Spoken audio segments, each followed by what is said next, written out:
मैं सिलीगुड़ी की तमाम काउंसलर, विधायक और हमारे जिला अध्यक्ष की ओर से, सिलीगुड़ी की जनता की ओर से मोदी जी का बहुत आभार व्यक्त करना चाहूँगा। हम सबके जो है मंत्री और हरदीप पुरी जी का भी मैं आभार व्यक्त करना चाहूँगा कि इतनी बड़ी सौगात जो है आज सिलीगुड़ी की जनता को मिली है। हम जानते हैं और पिछले दिनों में भी देखा, सिलीगुड़ी की आधी से ज़्यादा जनसंख्या जो है पानी के लिए सालों साल जो है पूरे साल भर तरसती रहती है। और जब वर्षा के समय में इतना अधिक बारिश हो जाता है, उसके कारण सीवरेज और ड्रेनेज सिस्टम न होने के कारण सिलीगुड़ी एक तालाब में बदल जाता है और उसके कारण अलग अलग नई नई प्रकार की बीमारियों के कारण हमारे बहुत सारे बच्चे उसके बीमार होते हैं, कई लोगों की जान चली जाती है।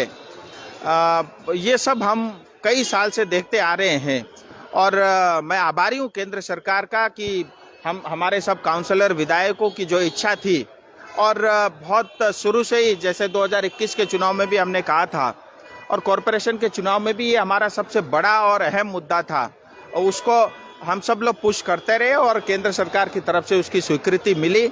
800 करोड़ की योजना में करीब 511 करोड़ रुपए जो है पानी सप्लाई प्रोजेक्ट में खर्च होगा सिलीगुड़ी कॉरपोरेशन एरिया में और साथ ही 275 करोड़ रुपए जो है सीवरेज मैनेजमेंट प्रोजेक्ट में खर्च होगा। मैं आपके माध्यम से यही चाहूँगा कि ये जो पैसे हैं वो सिलीगुड़ी की जनता के हैं और सिलीगुड़ी कॉरपोरेशन को ये पैसा मिलेगा और स्टेट के थ्रू सिलीगुड़ी कॉरपोरेशन में पैसा आएगा।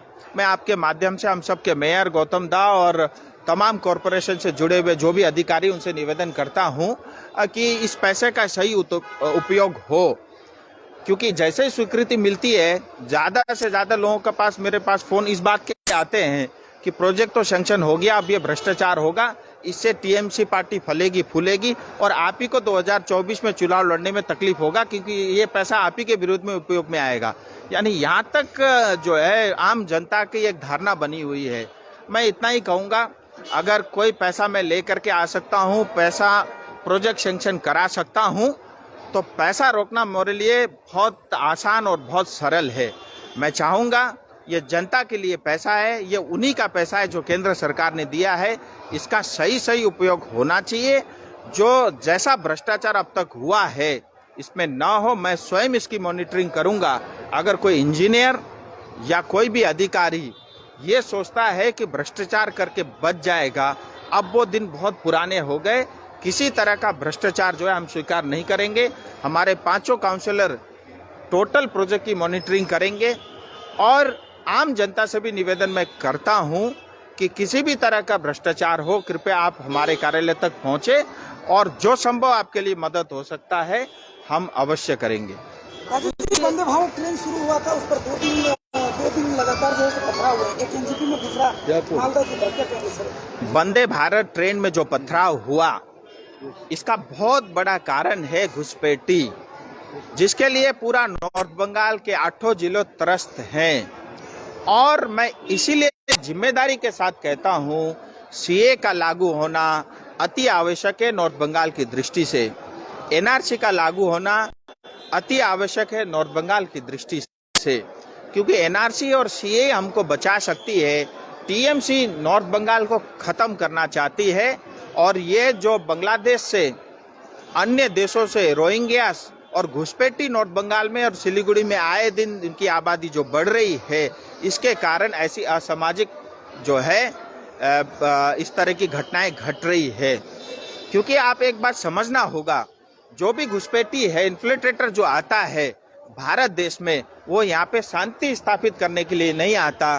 भारत देश की शांति को भंग करना, पैसा चुराना, इलीगल एक्टिविटी करना, ड्रग सप्लाई करना, गाय की तस्करी करना, लूट मार करना, हत्या करना, मर्डर करना, इन्हीं काम के लिए आता है। ये बहुत बड़ा कारण है।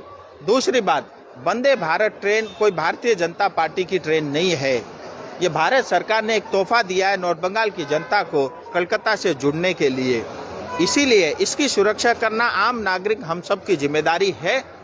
सरकार और प्रशासन लाचार है, लेकिन मैं ये आह्वान करता हूँ कि जनता इसकी सुरक्षा कर सकती है। हमको थोड़ा विजिलेंट रहना पड़ेगा। पुलिस की ओर से क्या कार्रवाई हुई मुझे नहीं पता, लेकिन रेलवे पुलिस की तरफ से जो है इसमें एफआईआर हो चुका है और रेलवे पुलिस का मानना है जल्द से जल्द इन सब अपराधों में जो इन्वॉल्व है उनको ढूंढ के बाहर निकालेंगे और उनको कड़ी से कड़ी सजा मिलेगा। क्या इसकी सुरक्षा और भी बढ़ाई जाएगी ट्रेन की? ये रेलवे पुलिस और रेलवे मंत्रालय तय करेगा, एक सांसद का विषय ये नहीं है, लेकिन ये वास्तविकता है कि घुसपैठी के कारण न तो नॉर्थ बंगाल सुरक्षित है न वंदे भारत ट्रेन सुरक्षित है। सर अर्को वर्ष चुनाव गइरहेको छ, कहाँ? लोकसभा चुनाव फेरि नेक्स्ट इयर हुन गइरहेको छ र टाइम छ अहिले। तपाईलाई जसले सपोर्ट गर्नुभएको थियो आरबी राईले फेरि क्वेसन उठाइरहनु भएको छ बिजेपीको माथि के गर्ने हो भनेर कतिवटा सेसन्सहरू कता बाँकी छ यो वर्षमा के भन्न चाहनुहुन्छ यसमा क्वेसनहरू उठिरहेको छ? हेर्नुहोस्, आज जुन दार्जिलिङ पहाड तराई डुवर्सको र विशेष गरेर गोर्खाको अवस्था छ,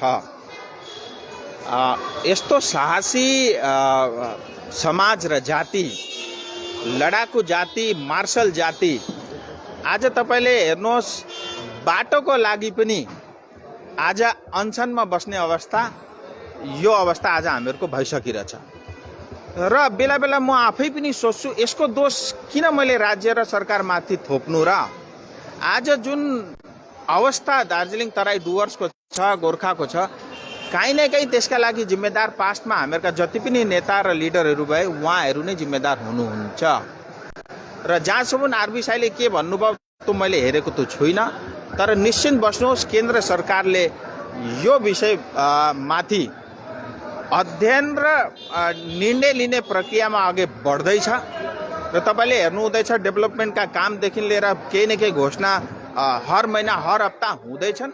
अवश्य नै गोर्खा जातिलाई लिएर दार्जिलिङ तराई डुवर्सलाई लिएर पनि ठुलो घोषणा हुन्छ र म अहिले समय तोकेर भन्दिनँ, किनभने अब यो यस्तो समय हो, अब यहाँ बोक्सी लाग्ने बेला पनि सुरु भइसक्छ, त्यही भएर समय आउन दिनुहोस्, त्यसको घोषणा गर्छ र हामीहरूलाई बचाउन, नर्थ बङ्गाल बचाउन, तराई दार्जिलिङ तराई डुवर्स बचाउन भने भारतीय जनता पार्टी र मोदीजी नै।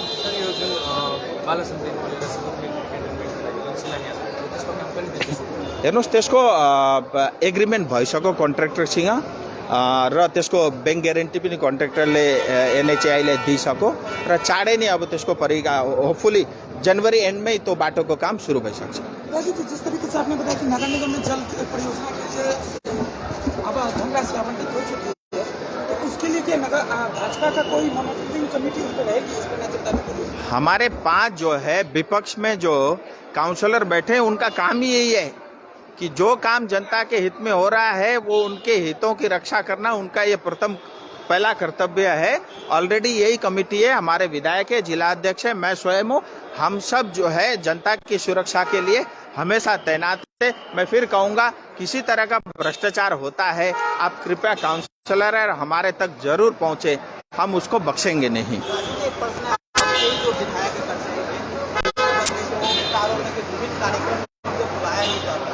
ये भारतीय जनता पार्टी का संगठनिक विषय है, अंदरूनी विषय है। मैं उनसे भी निवेदन करता हूं सार्वजनिक चीजों पे पार्टी की विषय वस्तु पर चर्चा नहीं करना चाहिए और मैं कभी नहीं करता।